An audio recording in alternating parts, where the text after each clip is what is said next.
Che l'elefante sia il simbolo di Catania è cosa nota. Ma non molti sanno che intorno agli Otru circolano leggende secolari. Secondo la credenza popolare, la statua sarebbe antichissima. Prima della colonizzazione greca della Sicilia, l'isola era abitata da elefanti nani. E proprio un elefante avrebbe scacciato delle bestie feroci dal territorio dell'antica Catane, permettendone la fondazione. In segno di riconoscenza, gli abitanti scolpirono una statua che lo raffigurava.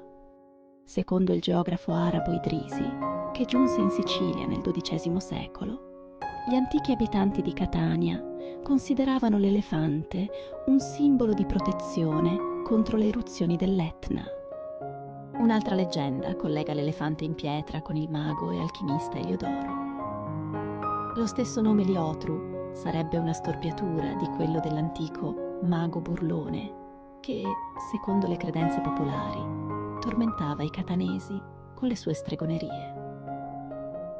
La storia narra che fu lui stesso a scolpirlo con la lava dell'Etna e a dargli vita con la magia per girare in città sul suo dorso. Quello che sappiamo per certo è che il sisma del 1693 arrecò seri danni agli Otru. La proboscide si spezzò e le zampe posteriori si frantumarono. Il restauro fu opera dell'architetto Gian Battista Vaccarini, che nel 1737 aggiunse anche le zanne e gli occhi in pietra bianca e pose il Liotru sulla fontana di Piazza Duomo, dove si trova tuttora.